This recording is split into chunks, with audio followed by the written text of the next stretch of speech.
Hey, welcome to a new type of video I call In Just a Few Panels. I thought I would do something different where I use as few panels as possible to create a video about a theory or something I like, but then who knows, this could just be a once-off, but let's get started. In just a few panels, when did Spider-Man become Spider-Man?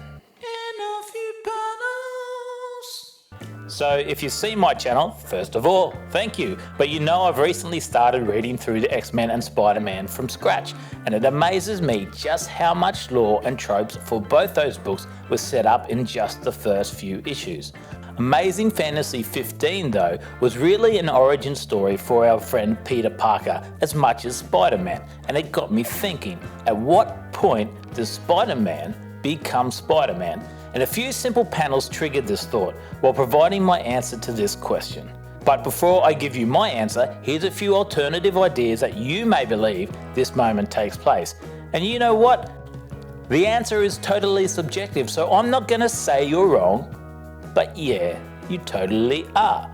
The first obvious answer is when Pete gets bitten by a radioactive spider. Blah, blah, blah, so cliche. I can't believe you went there. Grow up.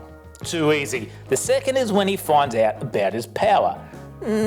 Still not Spider-Man. The third is when he adopts his costume. Sure, it's symbolic, but you're being too casual. Stop being so superficial. You could argue it's when Uncle Ben is shot and Pete chooses to go after the crook. Why couldn't it have been you, May? Why couldn't it have been you? But anyway, you're still wrong. So when is it?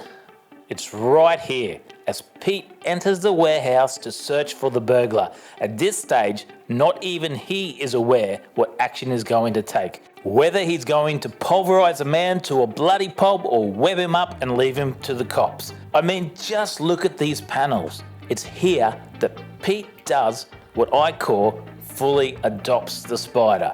The spider instincts take him over, his movements, his thoughts, he's a hunter. Now, following this, we know that he doesn't kill the burglar and he adopts the mantle of, with great power, blah, blah, blah, blah. All very noble and a large part of the Spider-Man lore, but to me, the great power, great responsibility part is based in the man in the Spider-Man name. It's a part of Pete and it's what makes him who he is as a person.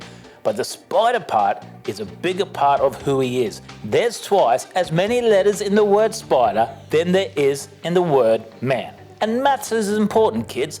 But jokes aside, there is a deep-seated nature that lurks within Pete. A number of times it's been shown just how much he has to restrain himself against his foe. And I think it's a part of the big old web of life, fate, etc. that only a man with such nobility can be afforded such great power.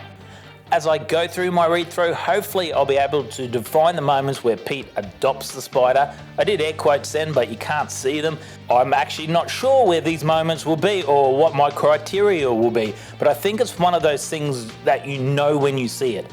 Just to clarify what it's not, however, it's not when Pete's swinging around wisecracking or using his big old brain to solve issues. It's when he goes full spider and decides to get shit done. So yeah, I could be all talk about this, but it's something about this moment in particular, art included, that really drew my attention and made me sit back and go, hell yeah, full spider. Let me know if you agree or disagree, as I'm open to different opinions as long as we both agree you're wrong. Jokes. See you in the next vid.